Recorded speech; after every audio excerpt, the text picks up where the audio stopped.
Muy buenos días. Me disculpan la vocecita. Les pido misericordia y paciencia. No tengo la mejor voz el día de hoy, pero lo suficiente para poder compartir la palabra del Señor esta mañana. Ustedes han escuchado la expresión mansos, pero no mensos. Seguramente no solamente la han escuchado, sino que incluso alguna vez la han usado.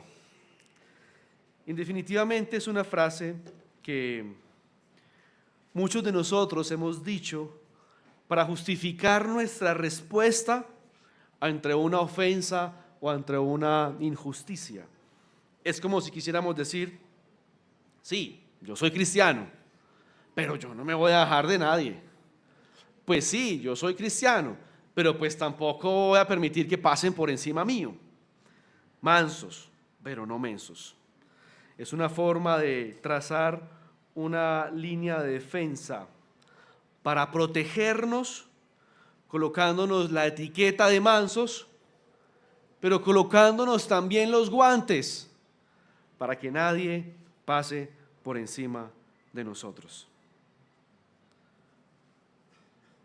Aquí. Exactamente. Es una de esas frases que utilizamos para reconciliar la verdad bíblica con mi perspectiva. Sí, la Biblia dice mansos. Pero yo le agrego, pero no mensos. ¿Y alguna vez te has detenido a pensar si esa idea realmente refleja la enseñanza bíblica? Si realmente esa es la instrucción bíblica para responder a las ofensas y a la injusticia. Y la verdad es que esa frase, aunque suene astuta, aunque suene lógica, no es un principio y no es el principio bíblico que encontramos en las Escrituras. Al contrario, es una manera de suavizar o ignorar lo que las Escrituras nos llaman a hacer. Ser humildes de verdad, con un celo por la bondad y una distancia por la maldad, aun en medio de la injusticia. No nos digamos mentiras, pero es absurdo, va en contra de nuestra lógica, va contra la corriente, es una total locura el llamado que viene haciendo Pedro en los versículos anteriores. Domingo tras domingo hemos venido reflexionando en ellos. Es ese llamado que viene haciendo de ir contra la corriente, de responder de una manera distinta, es una locura. Y hoy justamente vamos a estudiar un fragmento en el cual Pedro concluye todo lo que hemos venido reflexionando. El apóstol Pedro, en su carta a los cristianos perseguidos, no les dice: sean mansos, pero no mensos. Si nos estuviese diciendo eso, pues creo que lo entenderíamos, lo aceptaríamos y decimos: no, yo ya la tengo claro cómo hacer eso. Sería fácil para nosotros digerirlo. Pero realmente lo que Pedro está diciendo es contracultural, es escandaloso. Respondan con bondad aún quienes les hacen el mal. Respondan con bendición aún a quienes los someten en injusticia. Respondan al mal con el bien. Bendigan a quienes los maldicen. Eso es escandaloso, eso es contracorriente, eso es extraño, eso es una locura. ¿Y por qué nos cuesta a nosotros abrazar esta enseñanza? De dientes para afuera, pues todos estamos de acuerdo y todos decimos amén. Vence el mal con el bien, con esa voz melodiosa que lo cantaban hoy. Todos decimos amén, pero de dientes para adentro, la realidad es otra. Aquí recuerdo a mi cuñado que iba en su carro. De repente ve un hueco, puedo ser impreciso con la historia, pero ve un hueco y gira un poco a la derecha para no estropear su carro. Había una moto a la derecha, se sintió amenazada el motociclista, se le adelantó, se le acercó, le golpeó el espejo con mucha fuerza, y eso hizo una combinación de todos los insultos posibles. Mi cuñado le respondió: hermano, ahí en el semáforo, discúlpeme, qué pena, no tuve la intención, cálmese un poco. A lo que este hombre saca fuerzas y lo escupe en la cara. ¿Y usted qué hizo?, le pregunté yo, mientras mis ojos de ira se desorbitaban. Él dijo: subí el vidrio, me limpié la cara y detuve el carro esperando que él se fuera. Para los ojos de cualquier mortal, mi cuñado es un menso. Incluso para mí, que mientras recuerdo esa historia, me imagino tirándole el carro tan pronto como la saliva toca mi rostro. Pero para los ojos de la palabra, actuó dando honor a Cristo. Y hoy exploraremos juntos ese desafío tan complejo que tal vez se ha vuelto paisaje y parte de nuestra jerga, de hacer el bien, aun cuando nos hacen el mal. Hoy exploraremos juntos en la carta de Pedro, capítulo 3, del versículo 8 al 22. Le invito para que leamos juntos este fragmento de la carta.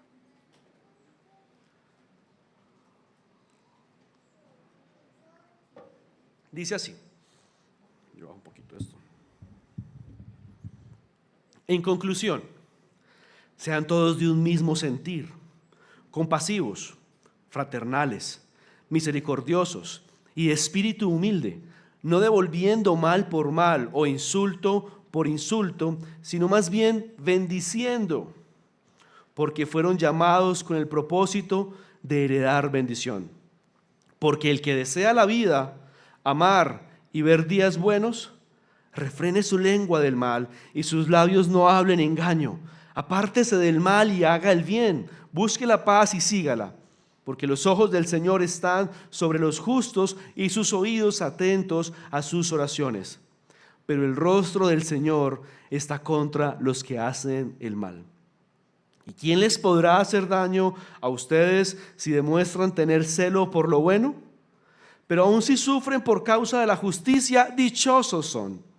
Y no tengan miedo por temor a ellos, ni se turben, sino santifiquen a Cristo como Señor en sus corazones, estando siempre preparados para presentar defensa ante todo el que les demande razón de la esperanza de que hay en ustedes.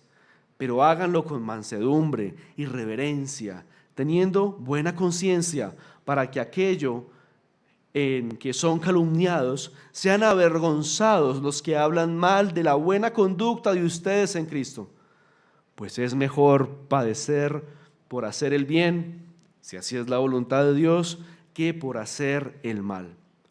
Porque también Cristo murió por los pecados una sola vez, el justo por los injustos, para llevarnos a Dios, muerto en la carne, pero vivificado en el Espíritu. En el Espíritu también fue y predicó a los espíritus encarcelados, quienes en otro tiempo fueron desobedientes, cuando la paciencia de Dios esperaban los días de Noé durante la construcción del arca, en la cual unos pocos, es decir, 8 personas, fueron salvadas por medio del agua. Y correspondiente a esto, el bautismo ahora los salva a ustedes, no quitando la suciedad de la carne, sino como una petición a Dios de buena conciencia mediante la resurrección de Jesucristo, quien está a la diestra de Dios, habiendo subido al cielo, después de que le habían sido sometidos ángeles, autoridades y potestades. En conclusión, comienza Pedro este fragmento de su carta. ¿En conclusión de qué?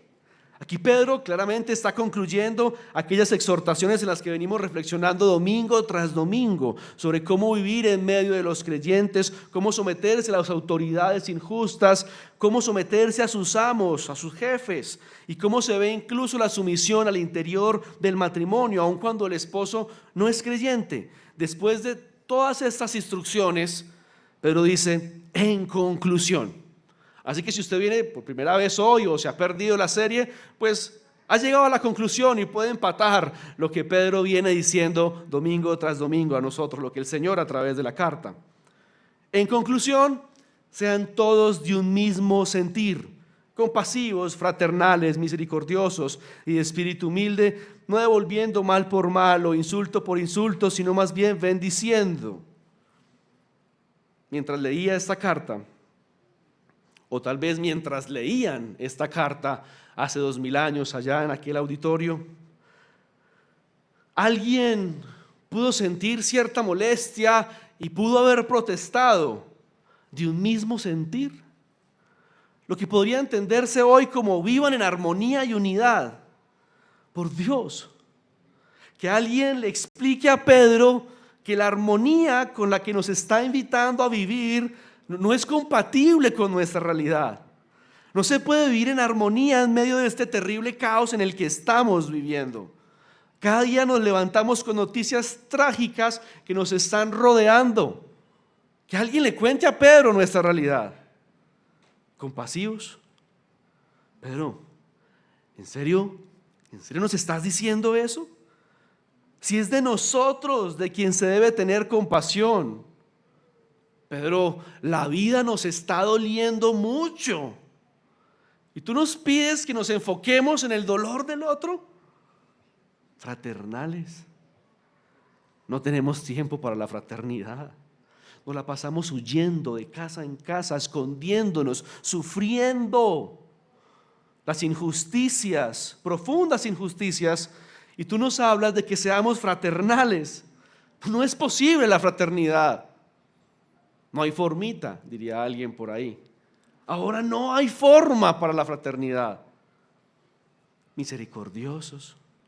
Pedro, si nosotros justamente vivimos en una cultura del que la hace la paga, y a nosotros constantemente nos hacen pagar aún sin haber hecho nada, no me pidas misericordia, que hoy mi alma no está para misericordia. Espíritu humilde, Pedro, ¿me pides humildad y mansedumbre? No, definitivamente estás fuera de contexto. Manso sí, pero no menso, dirían los de la carta en ese entonces. No nos vamos a dejar oprimir, nos vamos a resistir a las injusticias. No podemos dejar que pasen por encima de nosotros, no podemos dejar que nos pisoteen. Podríamos ser humildes al interior de nuestra casa, pero frente a estas personas que nos quieren hacer daño, y aquí sí que te pasaste, Pedro, te pasaste. Que no paguemos mal por mal. Y entonces, ¿cómo es que se paga el mal, pues? Que no paguemos insulto por insulto.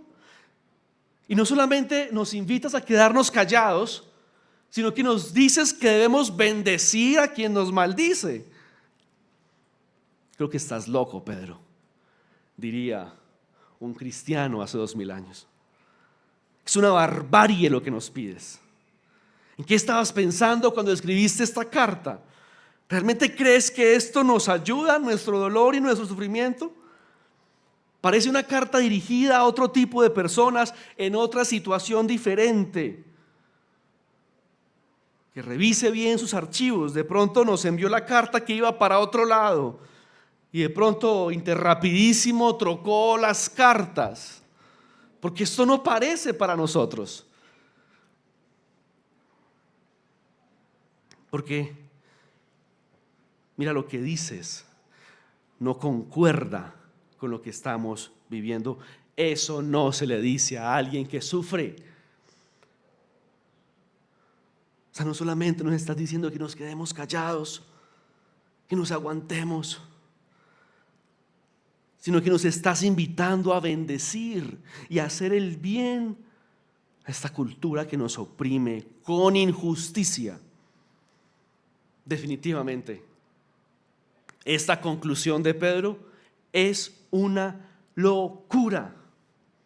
Le está diciendo a cristianos que eran vistos como una secta judía extraña y peligrosa, que su rechazo de las costumbres religiosas paganas y su negativa a participar de las prácticas culturales, como los sacrificios a dioses que hacían parte de la cultura, los hacía parecer antisociales, desleales al imperio y por ende eran rechazados. Muchos cristianos enfrentaban rechazo en sus comunidades locales por dificultades económicas, porque se les excluía de las actividades comerciales y relaciones laborales. Aunque no había una persecución sistemática aún, porque viene después, había persecuciones locales. Líderes comunitarios, funcionarios romanos podrían castigar a los cristianos por su fe, especialmente si eran denunciados por un vecino. Tengo un vecino que pone la IBI todo el tiempo a todo volumen. Los azotaban, por eso los azotaban. Algunos cristianos enfrentaban golpizas, arrestos y enjuiciamientos por su negativa a adorar los dioses de sus amos. Algunos amos podían ser crueles y abusivos cuando sus siervos no hacían lo que les pedían, y más por causa de su fe. Cuando la razón era por mi fe en Cristo, aún era más brutal el castigo.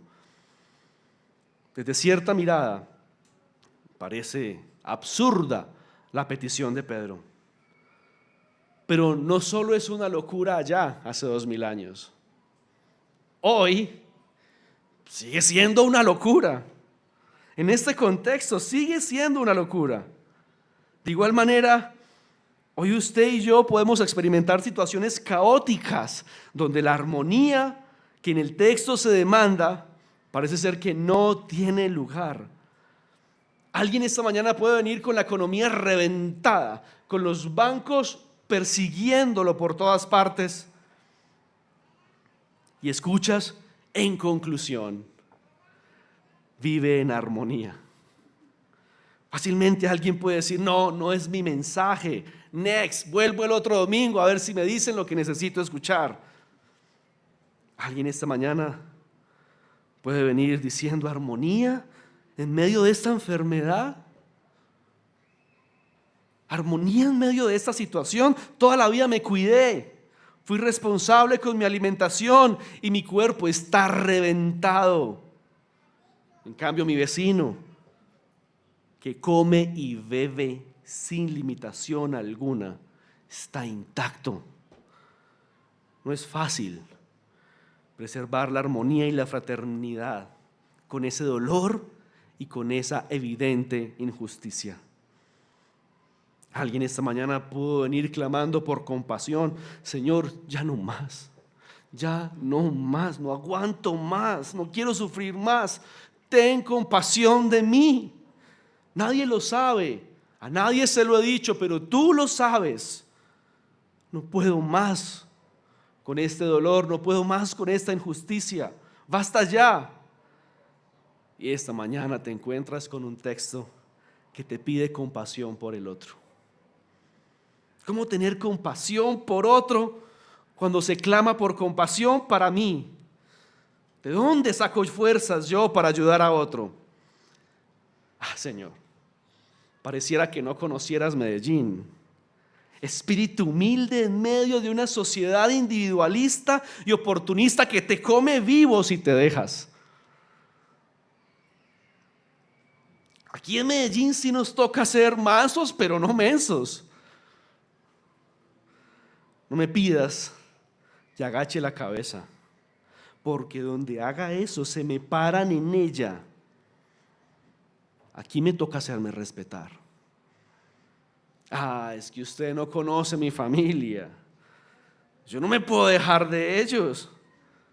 En mi casa me toca hacerme sentir, porque usted les da la mano y le arrebatan el codo.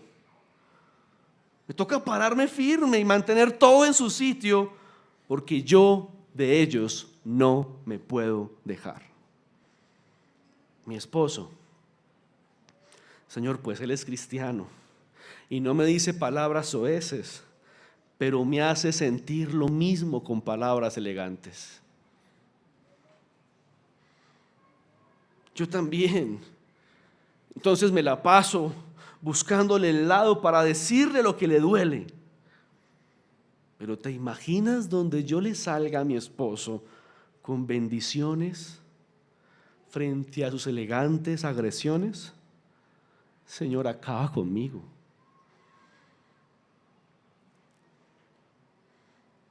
Hoy, este llamado de Pedro también suena una locura.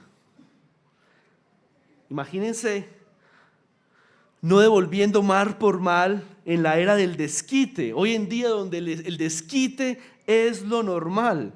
Este me la debe, espera y verá. Este no me quiso hacer un favor, ¿cómo me voy a saborear cuando necesite un favor mío? A este lo veré sufriendo, llevado del arrume por mala gente. A este ni siquiera le hablo por grosero. Tan pronto alguien nos hace el mal, nuestro cerebro ya saca un arsenal de 10 posibles acciones para desquitarnos. Solo es que agarre cualquiera y ya. Y mucho más cuando usted y yo estamos siendo víctimas de injusticia. Recuerdo que cuando yo estaba en el colegio, creo que en 6º grado, más o menos en el 2001, sí, en el 2001, yo me robé un juego de un compañero del salón. Me lo robé. No era cristiano. Tenía como 11 años. Pero la maldad no terminó allí, sino que acusé sin necesidad alguna a un compañero del salón y dije que él se lo había robado. Me citaron a la reunión con la mamá del muchacho y las directivas del colegio. Logré convencer a todos que él se había robado el juguete, excepto a su mamá. Ella sabía quién era su hijo. Por lo tanto, me miraba con un odio impresionante y le reclamaba a su hijo por su mansedumbre. Le decía: no se deje, defiéndase, despierte frente a una injusticia de esta porquería, y me señalaba a mí. Es para estampillarlo contra la pared. Las directivas del colegio tuvieron que detener la reunión porque esa señora me iba a matar. Lo raro es que mi compañero, a quien yo estaba acusando injustamente, no compartía esa rabia. Estaba ahí, callado, pasivo, diciendo simplemente: yo no fui. Él nunca se defendió, nunca me atacó, nunca se desquitó. Él siguió siendo el mismo, amable y sencillo conmigo, como si yo nunca le hubiese hecho nada. Tiempo después, yo era quien no podía mirarlo a los ojos. Su reacción me desconcertó. Sin embargo, yo en mi mente lo califiqué de menso. Yo no sé si él era cristiano. Hasta el día de hoy no tengo idea. Pero sí actuó como Cristo. Ahora que lo pienso, Cristo se mostró a mi vida a través de ese muchacho mucho antes incluso de mi conversión. En este punto podemos preguntarnos, bueno, sí, muy bonito y todo, de vivir en armonía y compasivos y fraternales, misericordiosos, humildes, pagar con el bien el mal que nos hacen, sí, muy chévere. Una manera muy linda de actuar contra la corriente, es revolucionario, es disruptivo, sí, me parece bacano, pero Pero ¿por qué? ¿Por qué debo tomar ese camino? ¿Por qué? Así como dice el meme, ¿y a son de qué? ¿A son de qué yo tengo que hacer eso? No es un camino fácil, realmente es un camino costoso el esforzarme para hacer el bien a quien quiero insultar por la injusticia que está cometiendo conmigo. ¿Por qué realmente debo tomar ese camino? Explicar eso justamente me ha costado muchísimo con mi hijo. Hay un compañero del colegio que se la tiene montada, que tiende a decirle cosas ofensivas, a hacerle cosas ofensivas. A veces mi discurso es más orientado al manso, pero no menso. Pues no se deje, no se la deje montar. Parece duro, pero recuerdo que esa no es la instrucción bíblica, que ese no es el carácter de Jesús, que ese no es el evangelio que yo quiero que articule. Y entonces le propongo, no, ¿cómo podemos hacerle el bien a ese niño? ¿Cómo tú lo puedes bendecir? Y es difícil articularlo, es muy duro. Y pensamos, y es que no se lo merece, y es mala gente, es un mal niño. No es fácil pensar cómo hacerle el bien. Y después de esforzarnos en pensar cómo hacerlo, miren la pregunta de Samuel, ¿y por qué tenemos que hacer eso?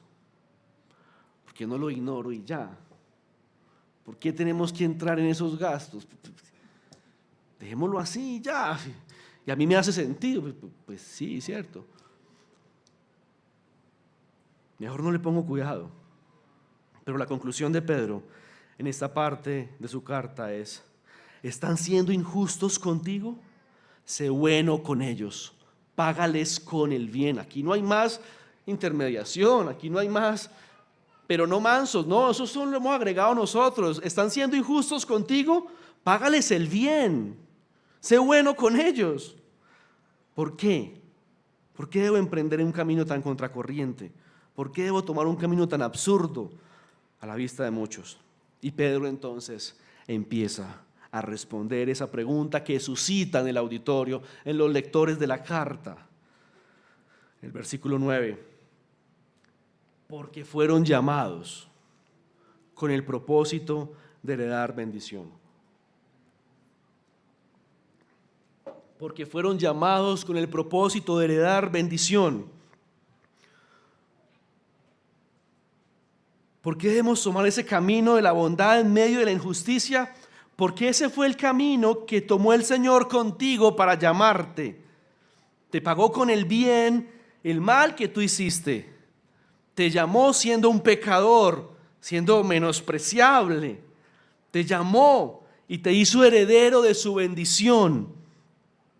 ¿Tú mereces la bendición del Señor? ¿Tú acaso mereces la bondad del Señor? ¿Acaso mereces el 10% de lo que el Señor te ha entregado? No, y nunca lo vas a merecer. Pero eso no fue impedimento para el Señor llamarte y hacerte un heredero. Asimismo, tu vecino, tu hermano, tu jefe, tu compañero de trabajo posiblemente no merecen que tú les hagas el bien. Pero ese tampoco entonces debe ser un impedimento, pues no le haces el bien al otro por causa del otro, ni por honor a ti mismo para demostrar qué tan bueno eres, sino que le haces el bien al otro por honor al Señor, por honor a quien te llamó para hacerte heredero de su bendición. Al ser llamados, entonces, no estamos viviendo según nuestro propósito. Al ser llamados por Dios, las cosas cambian. Este llamado lo cambia todo. Ese llamado ahora incluye una manera de vivir que desafía las normas del mundo, como no devolver mal por mal, sin responder al mal, sino con el bien. Pero amplía su invitación a una vida de piedad volcada hacia el bien, citando entonces el Salmo 34, del versículo 12 al 16. Y les cita un texto que es conocido para ellos. Porque el que desea la vida, amar y ver días buenos, pero ¿hay alguien aquí que desee eso? El que desea la vida, amar y ver días buenos? Entonces, refrene su lengua del mal y sus labios no hablen engaño. Apártense del mal y hagan el bien. Busque la paz y sígala. ¿Quiere ver días buenos en su vida? Tenga cuidado de cómo habla, tenga cuidado de qué es lo que hace, tenga cuidado de qué es lo que persigue. Porque los ojos del Señor están sobre los justos y sus oídos atentos a sus oraciones. Pero el rostro del Señor está en contra de los que hacen el mal. Pero les dice, listo, pues les parece una locura lo que yo les digo, pues lean el Salmo, lean los Salmos, esto no me lo estoy inventando yo, esto es viejo, esto no me lo estoy inventando yo. Ya lo han leído, ya lo han cantado. Pero pareciera estar respondiendo a la objeción que también salta en la mente de las personas. ¿Para qué actuar bien? ¿Para qué actuar bien? ¿Qué sentido tiene hacer lo bueno? Si los que hacen lo malo les va bien y los que hacen lo bueno les va mal. Cuestionamientos que encontramos en varios momentos de la Biblia. Jeremías, Asaf, el salmista, Malaquías, Job, Salomón, tú, yo. En algún momento nos hemos preguntado eso, o tal vez alguien se lo esté preguntando en este momento. Cansados de esforzarnos en el bien, porque tenemos que esforzarnos mucho, pues el bien no se nos da de manera natural. Y te estás esforzando por hacer lo bueno, por mantener tu ética bíblica, pero los resultados a tu alrededor parecieran más de una persona que se está esforzando en el mal. Señor, ¿será que te equivocaste? Es que esta vida parece más la vida del vecino, que es una pecueca realmente, pero como que le estás pagando a él en mi vida. O sea, yo como que estoy viviendo la vida de él y la vida de él es más afortunada. Debía ser como para mí, que me esfuerzo en el bien, que me porto bien, que busco la bondad. ¿Qué sentido tiene entonces hacer lo bueno? Pedro dice, un momento, los ojos del Señor están sobre los justos. Sus oídos están atentos a sus oraciones. Su rostro, usando los antónimos, está a favor de los que hacen el bien. ¿Acaso eso no es una recompensa para quien hace el bien? ¿Acaso eso no es una razón suficiente para esforzarnos en una vida piadosa, inclinada completamente hacia la bondad? Claro, si tu expectativa de los días buenos y de la bondad que haces está en ti mismo, que te vaya mejor, que ganes más, que te duela menos, que vivas más, que te incomode menos, que sea más fácil, que sufras menos, pues si esa es la razón de tu bondad, por supuesto que no tiene sentido. Porque como lo dijo Jesús, el sol sale sobre buenos y malos. Llueve sobre justos e injustos.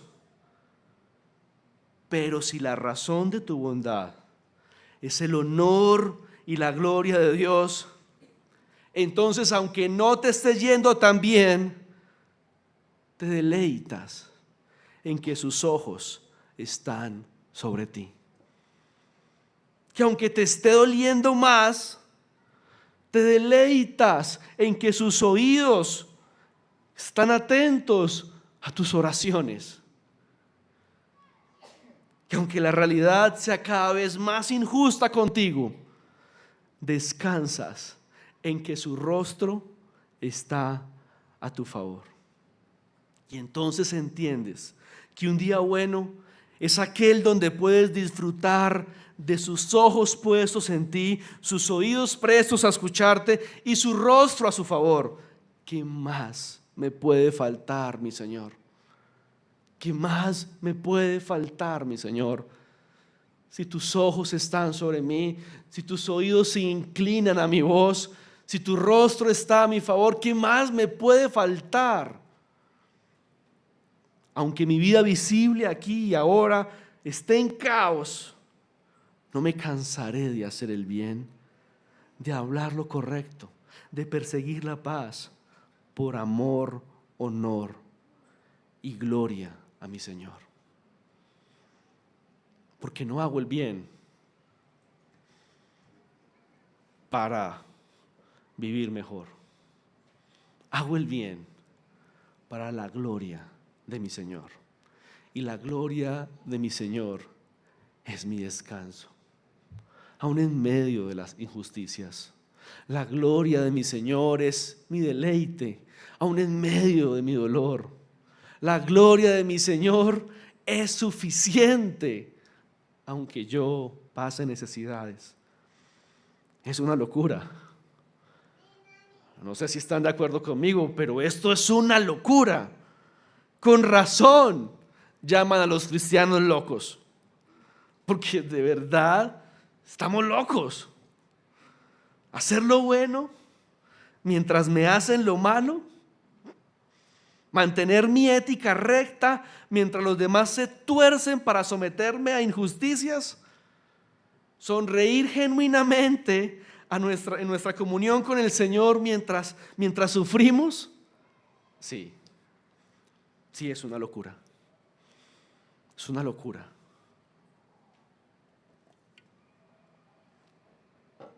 Pero para esto fuimos llamados por el Señor. Para esto fuimos llamados, para heredar bendición. Una bendición que ningún sufrimiento puede robar, que ninguna injusticia puede destruir, que ningún dolor puede opacar.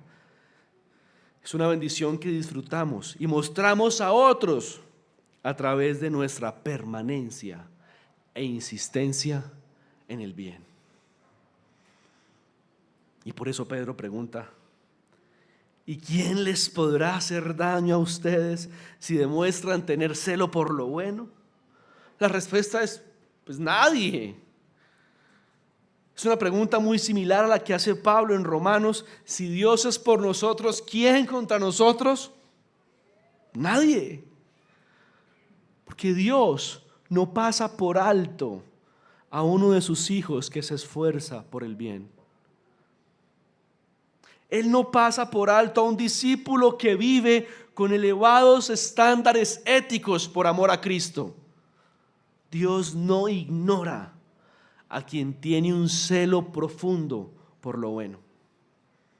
A veces parece que sí, pero no. Aquí es donde los mansos parecen mensos, pero la bendición de Dios, a la bendición de Dios son propensos. Los mansos parecen mensos, pero a la bendición de Dios son propensos. Dios no desprecia tu celo por lo bueno. Él no desprecia tu esfuerzo por darle la gloria en medio de la injusticia. Frente al mundo pareces un menso, pero a los ojos del Señor, que están sobre ti, sus oídos están atentos a escucharte y su rostro está a tu favor. En su rostro hay complacencia. No por lo que haces, sino por lo que Cristo ha hecho en ti y por en lo que tú finalmente permaneces. Eso es muchísimo más que cualquier bendición material que pudieses recibir. Y Pedro continúa haciendo algunas claridades. Pero aún si sufren por causa de la justicia, dichosos son. Y no tengan miedo por temor a ellos, ni se turben, sino santifiquen a Cristo como Señor en sus corazones, estando siempre preparados para presentar defensa ante todo el que les demande razón de la esperanza que hay en ustedes, pero háganlo con mansedumbre y reverencia, teniendo buena conciencia, para que en aquello en que son calumniados sean avergonzados los que hablan mal de la buena conducta de ustedes en Cristo, pues es mejor padecer por hacer el bien, Si así es la voluntad de Dios, ¿qué por hacer el mal? Lo que sí parece, según la exposición de Pedro, una regla universal, es que en este mundo caído, donde todo funciona al revés, como Dios lo estableció, se sufre por hacer el bien. Se sufre por ir contra la corriente. Claro que se sufre por estar en contravía a la cultura. ¿Cómo no va a ser mayor sufrimiento de aquel que por su ética fundamentada en Cristo no soborna a la gente de tránsito, sino que acepta la sanción impuesta, aunque sea injusta? El que actúa con celo de lo bueno pagará hasta 3 veces más que el que actúa con corrupción. ¿Cómo no va a sufrir el empresario que por obediencia a la palabra se somete al Estado y factura en regla todo lo que vende? El que actúa con celo por lo bueno pagará muchos más impuestos que el de ética relativa que vende a espaldas del gobierno. ¡Qué injusticia! Que los que sigan las normas establecidas en obediencia al Señor finalmente ganen menos que los que con malicia hacen maniobras ilegales. ¿Cómo no va a sufrir más aquel joven que por amor al Señor no le da riendas sueltas a sus pasiones juveniles, siendo el hazmerreír de unos que por pecar deliberadamente parecen más felices? ¡Qué injusto que un joven que decide honrar a Cristo con su vida sea burlado, menospreciado y rechazado! ¿Cómo no va a sufrir más el empleado que por su celo por lo bueno entrega todo de sí en su trabajo, cumple de principio a fin su jornada laboral? Qué injusto que gane lo mismo o en ocasiones aún menos de aquel que opta por la pereza y trabaja a medias y hace triquiñuelas para trabajar menos tiempo de lo establecido. ¿Cómo no va a sufrir la esposa que por obediencia al Señor se esfuerza por ser amorosa, servicial y respetar a su esposo, incluso cuando él no aprecia su dedicación? Qué injusto que una esposa que honra a Dios con perseverancia de amor reciba indiferencia y desprecio, mientras otras obtienen atención con otras herramientas inmorales. ¿Cómo no va a sufrir el deportista que por celo de lo bueno compite honestamente y pierde contra quienes hacen trampa o usan métodos desleales? Es injusto que el que actúa con integridad no sea reconocido, mientras los tramposos son celebrados como campeones. ¿Cómo no va a sufrir el político que por celo por lo bueno se niega a participar de la corrupción, mientras otros logran más contratos y beneficios a través de los sobornos? Es injusto que quienes buscan actuar con transparencia sean marginados, mientras quienes actúan sin principios prosperan en sus cargos y son reelegidos. Iglesia, en este mundo caótico sí se sufre por causa de la justicia. Ser justos tiene un precio mayor. Hacer el bien por amor a Cristo en esta sociedad sí tiene un costo más alto que hacer el mal. Y Pedro dice, si sufren por causa de la justicia, dichosos son. Qué dicha, Pedro. Pero dichosos son. Recordamos también aquellas palabras de Jesús en el Sermón del Monte. Bienaventurados aquellos que han sido perseguidos por causa de la justicia, pues de ellos es el reino de los cielos.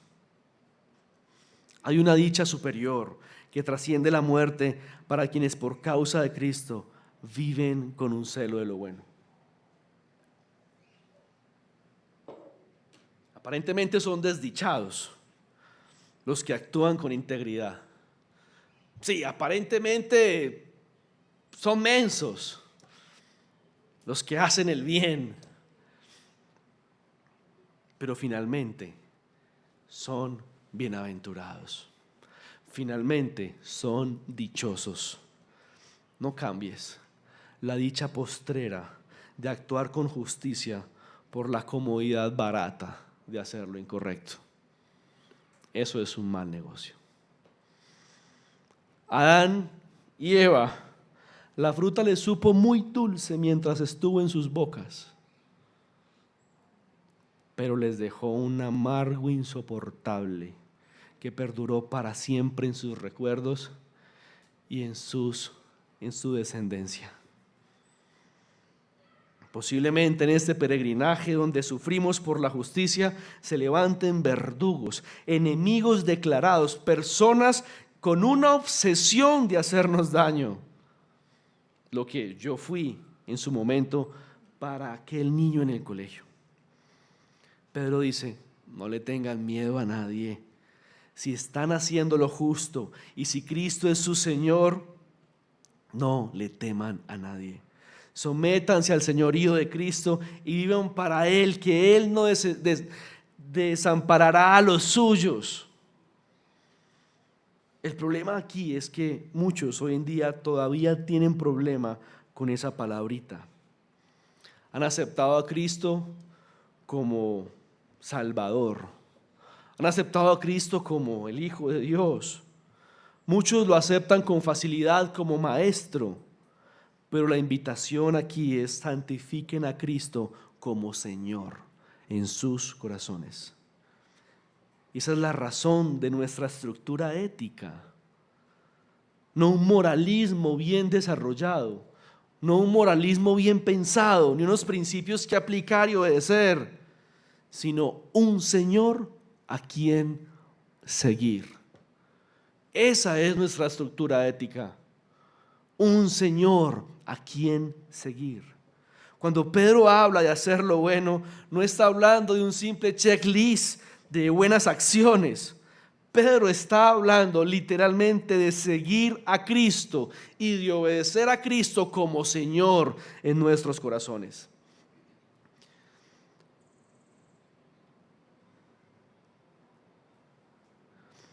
Y en este punto, justamente de seguirlo en su mansedumbre, mientras sufría por causa de los injustos, porque como oveja fue llevado al matadero y como cordero mudo delante de los que lo trasquiraban, no abre él su boca. En su humillación no se le hizo justicia. Eso es hacer lo bueno aquí. Seguirlo a Él y actuar para su gloria, hablar para su gloria y perseguir día a día honrar su gloria. No es hacer lo bueno porque es bueno y ya, porque es lo correcto. Es hacer lo bueno porque Cristo es mi Señor. Es hacer lo correcto porque eso es testimonio de su gloria. Cristo, justamente entronado en nuestros corazones, es el fundamento de nuestra bondad. Y por Cristo entronado en mi corazón es que yo puedo moverme en la locura de hacer el bien a quien me hace el mal, de bendecir a quien me insulta, incluso amar a mi enemigo. No somos mensos, somos apasionados por Cristo. No somos mensos, somos discípulos de Cristo. Que nos llamen como quieran, pero Cristo es nuestro Señor. Que piensen lo que se les dé la gana, pero Cristo es nuestro Señor. A Él honramos, a Él obedecemos y a Él seguimos. Incluso haciéndote el bien cuando me insultas. Pagar el mal con bien es un eco de lo que Él hizo en la cruz. Es una manera también de anunciar el Evangelio. Pedro dice aquí, mire, esa es la mejor apologética. Es la mejor manera de defender su fe. Que las personas vean en usted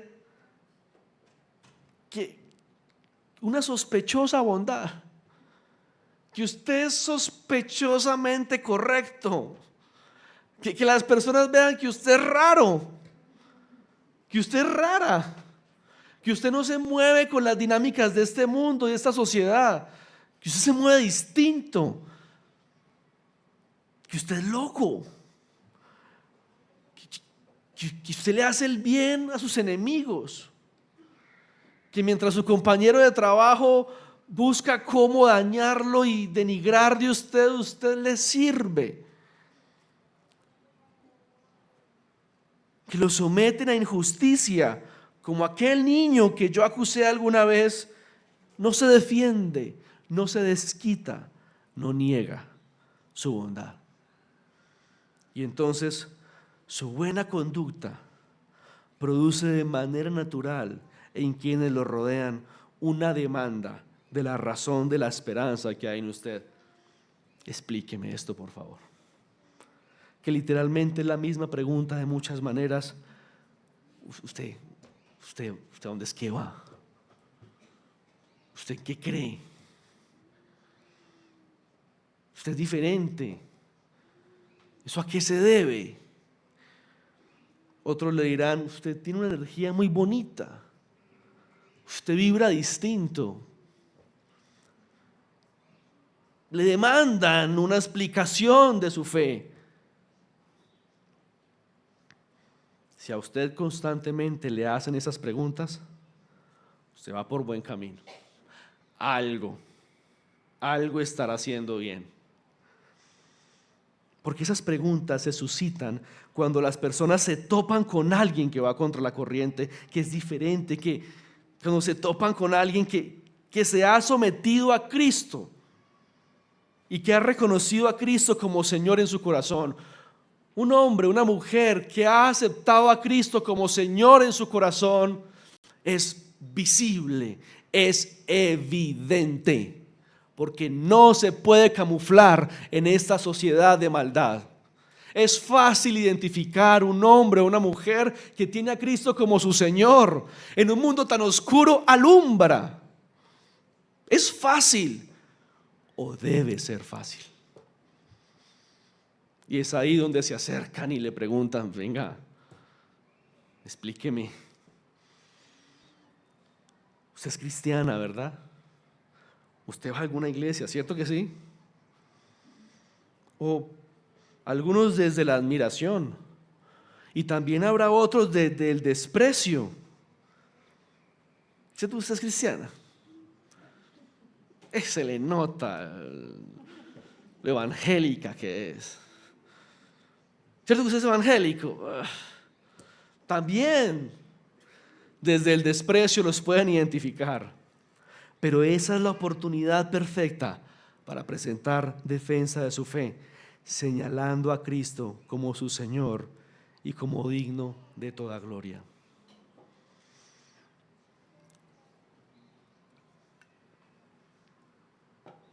Y no por relleno, Pedro manifiesta que esa defensa de la fe debe hacerse con mansedumbre y reverencia. Parece que los cristianos, tanto de allá como de acá, se nos suele subir la gracia a la cabeza y empezamos a considerar que nosotros somos mejores que los demás, y se nos olvida que no hicimos nada para llegar aquí, que fue el Señor quien en su voluntad y en su infinita gracia nos escogió para salvación, que nos volvió a la vida, nos permitió un nuevo nacimiento, y por causa de ello es que creemos lo que creemos. Por causa de Él, de lo vil y lo menospreciado nos sacó. Entonces, no es una medalla que nosotros podamos colgar en nuestros cuellos, más bien es una medalla que el Señor carga. Nuestra salvación es por su obra, no por la nuestra. Pero pareciera que nosotros cargáramos la medalla y con arrogancia nos sintiéramos superiores al otro, superiores al que piensa diferente, como si nos hubiéramos esforzado por llegar a donde llegamos. Por eso no tiene sentido que desde la arrogancia, desde el orgullo, hagamos defensa de nuestra fe o prediquemos el evangelio. Y aquí hay un gran problema que ha tenido la iglesia en los últimos tiempos y que lo está teniendo ahora, esa arrogancia con la cual se enfrenta todo lo que piensa diferente. La arrogancia de los carismáticos y la arrogancia de los reformados, que desde sus alturas teológicas buscan denigrar al otro. Con mansedumbre, dice el texto. No es así. No es así como Pedro lo está enseñando. Si van a hablar de lo que el Señor ha hecho en ustedes, si van a hablar del Cristo que está entronado en sus corazones, háganlo con mansedumbre, con reverencia, con humildad. Si no, no hablen, que más bien dan falso testimonio. No burlándose del otro porque no entiende lo que yo entiendo, sino dando la gloria al Señor en todo. Y esto para que sean avergonzados los que hablan mal de su buena conducta. Así, una vez más, lo traigo a colación, como aquel niño que me avergonzó cuando yo lo sometí a una calumnia. Y Pedro cierra este fragmento: pues es mejor padecer por hacer el bien, si así es la voluntad de Dios, que por hacer el mal. Es una manera de decir que lo que Jesús afirmó ya en otra ocasión: el sol sale sobre justos y pecadores. Es decir, sufrir en este mundo como que nos va a tocar, por un lado o por el otro. Eso como que tiene que ver con nuestra vida. Así que el sufrimiento tampoco es una condición especial para los justos. Llueve sobre justos e injustos. Pedro dice: pero es mejor sufrir por hacer el bien que por hacer el mal. Hay más dicha en sufrir por hacer el bien que en sufrir por hacer el mal. Por eso, pues igual si vamos a sufrir, pues suframos por hacer el bien y no por el mal. Porque también a veces se desarrolla esa falsa idea de que quienes hacen el mal no sufren, no padecen. Y la realidad es que es todo lo contrario. Se sufre mucho más fuerte desde el lado de la maldad. Se experimenta con mucha más desolación el sufrimiento, porque es un sufrimiento que no solamente hace parte de la cotidianidad, sino que es un sufrimiento que va a trascender a la eternidad. Así que, en definitiva, mírese desde donde se mire. Hacer el bien es mejor camino. Como la política, exacto, por ahí del gobierno. Hacer el bien sí paga.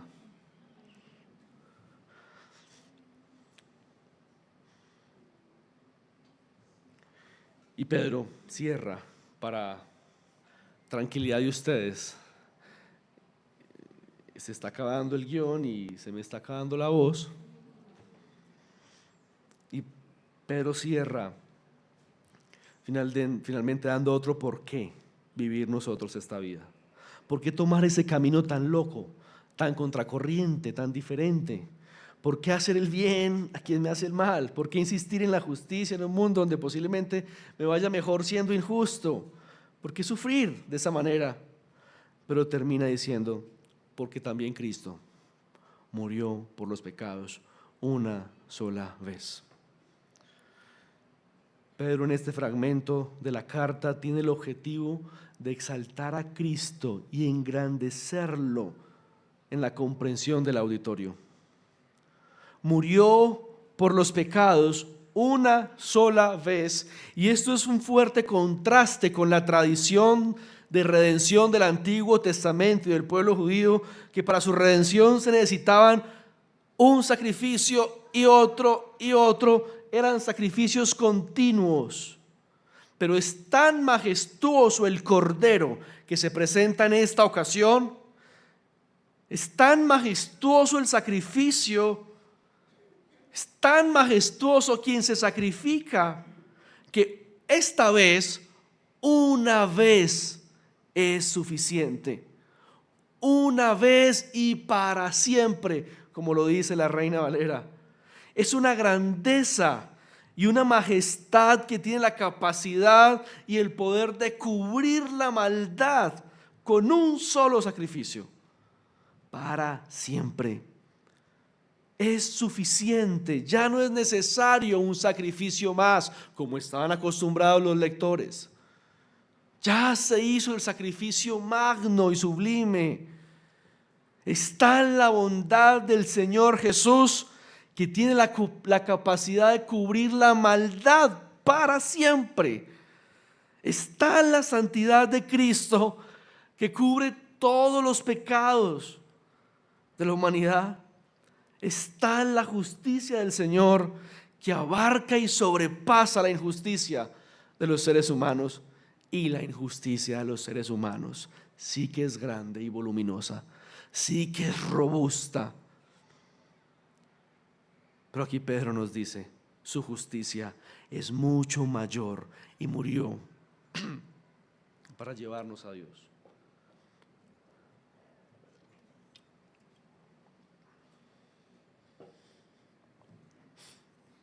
Porque nosotros éramos enemigos de Dios y por su gracia ahora hemos sido reconciliados y hemos sido santificados a través de su muerte y su resurrección.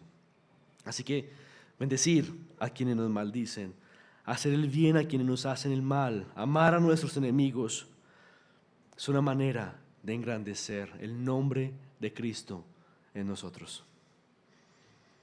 Alumbrar la tierra con los ecos de su plan de salvación y redención. Y quiero terminar haciendo claridad en algo, con la intención también de pedir un poco de misericordia de parte de ustedes, porque los versículos 19 al 22, imposible pues que no me van a dar misericordia después de este sermón, ¿sí o no? Porque los versículos 19 al 22 son considerados por la historia de la iglesia, por la historia de los teólogos duros, como unos textos oscuros en las Escrituras.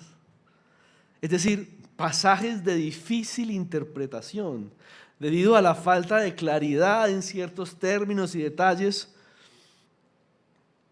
Y por tal razón, pues en la historia de la iglesia han surgido distintas interpretaciones de este texto y nadie puede afirmar con severidad que esa es la verdad. Importante aclarar que en un texto oscuro no significa que sea erróneo o que sea imposible de comprender, sino que requiere de oración y ayuno, como dice Jesús frente a los demonios. O bueno, eso no está escrito tampoco. Pero haciendo gala entonces a la honestidad, no me atrevo a presentar una postura precisa, sino que más bien hago alusión a las 3 líneas interpretativas que han hecho parte de la historia de la iglesia respecto a la predicación de Jesús a los espíritus encarcelados en la época de Noé. En primera instancia, algunos teólogos con años de estudio han encontrado y han considerado que esta mención refiere a que efectivamente Cristo descendió al Hades después de su muerte, antes de su resurrección, y proclamó el evangelio a los espíritus de los hombres desobedientes de la época de Noé. ¿Qué predicó Jesús? Pues no lo menciona el texto. ¿Cuál fue el resultado de esa predicación? Tampoco se aprecia en el texto.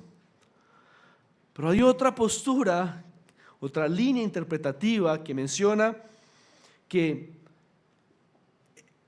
Jesús efectivamente descendió al Hades para hacer una proclamación de victoria sobre los ángeles caídos, sobre los poderes espirituales rebeldes, afirmando su victoria. Eso lo agrego yo desde mi entender, como diciéndoles en la cara: consumado es. Y una tercera línea interpretativa, en la cual es la que yo me inclino, sin tampoco muchos argumentos, a que las palabras de Pedro son una alegoría de la predicación de Noé. Esta interpretación entonces ve a Noé como un precursor de Cristo, predicando la justicia por medio del Espíritu Santo a las personas desobedientes antes del diluvio. Es decir, no es que Cristo haya descendido al Hades después de la muerte, sino que su palabra fue predicada aún en los tiempos de Noé. Una síntesis de las interpretaciones más serias que ha tenido este texto a lo largo de la historia. Sin embargo, lo que está presentando Pedro, que podemos ver desde cualquier línea de interpretación, es la centralidad de la obra de Cristo. Es Él quien actúa, ya sea predicando, proclamando victoria o manifestándose a través de Noé. Es una demostración de su autoridad sobre todo poder espiritual. Es una presentación de su trascendencia, que si hay que bajar al Hades, pues ¿por qué no? Que si su palabra puede ser predicada en tiempos de Noé, es trascendente toda la historia, independientemente de cómo se interprete la predicación de los espíritus encarcelados, en relación al agua del diluvio con el agua del bautismo que ustedes van a encontrar ahí en ese texto. Todas estas perspectivas coinciden en que el punto culminante del pasaje es la exaltación de Cristo. Incluso es una exaltación que es hasta difícil de entender. Es una proclamación de un Cristo tan grandioso que aún nos cuesta entender. Y el versículo 22 cierra: Cristo está ahora a la diestra de Dios, habiendo subido al cielo, después de que le habían sido sometidos ángeles, autoridades y potestades. Y si a Cristo se le someten ángeles, autoridades y potestades, ¿quién te crees para no someterte? ¿Quién eres para no someterte? ¿Quién eres para resistir a hacer el bien a quien te hace el mal? A Él se sometieron ángeles, autoridades y potestades. Cristo es el que manda. Su victoria es total. Su gloria no tiene comparación. Porque Él es justo, sufrió por nosotros, los injustos, y nos mostró justamente el camino. Esta justamente es la esperanza de los mansos. Esta es la esperanza de los mansos. Estamos fundamentados en Cristo Jesús y que su bendición nos ha cubierto en amor y gracia. Así que no te rindas, sigue adelante, haz el bien, vive para Cristo y que tu vida grite al mundo que Jesús es el Rey, porque en todo esto Él es quien merece la gloria. Que te vean vivir, inmediatamente te identifiquen: este es un raro. Y entonces te preguntes: ¿cuál es la razón de tu rareza? Y tú podrás decir con honor: Cristo mi Señor. Le invito para que oremos en esta mañana.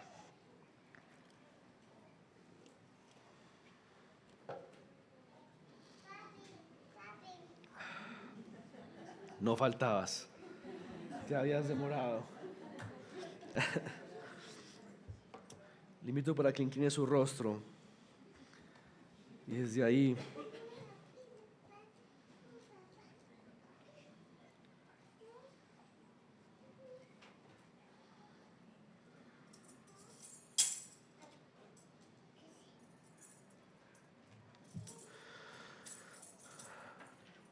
Señor, te damos gracias en esta mañana o esta tarde ya por tu palabra. Gracias, Señor, que posiblemente, aunque no sea la palabra que yo estaba esperando, que alguno de los que está aquí presente estaba esperando, gracias, Señor, porque es la palabra que necesitamos escuchar. Gracias porque tu consejo nos incomoda esta mañana, nos desafía, nos eleva los estándares de ética y nos levanta la mirada hacia Cristo. Gracias, Señor. Te bendeciremos en todo tiempo. Tu alabanza continuamente estará en mi boca. Al Señor proclamará mi alma.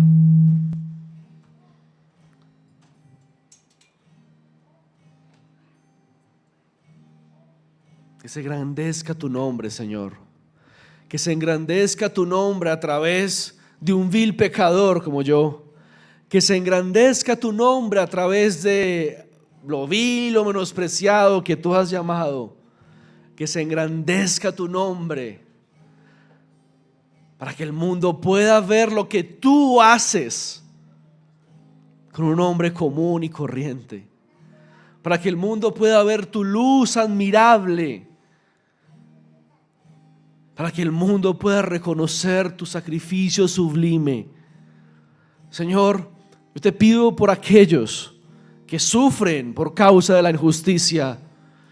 Te pido, Señor, que levantes sus brazos y les permitas continuar dando honor a ti a través de una respuesta humilde. Te pido, Señor, que nos permitas asumir el carácter de Cristo, quien en mansedumbre, en humildad, pagó bien por el mal que le hicieron. Señor, te pedimos en el nombre de Jesús que fortalezcas nuestra fe y aún contra todo pronóstico y aún contra nuestra voluntad, Señor, tus hijos puedan proclamar que tú eres el Señor. Que tus hijos a través de la bondad en cada rincón de esta ciudad puedan proclamar que Cristo es el Señor. Que a través de la locura de hacerle el bien a quien nos hace el mal, muchos puedan reconocer que tú eres el Señor. Que a través de lo absurdo que es que alguien ame a su enemigo, muchos puedan rendirse ante ti, Señor. Tú eres nuestro Señor, tú eres nuestro Salvador. Por ti vivimos y para ti vivimos. Que para ti sea toda la gloria. En el nombre de Jesús. Amén. Amén.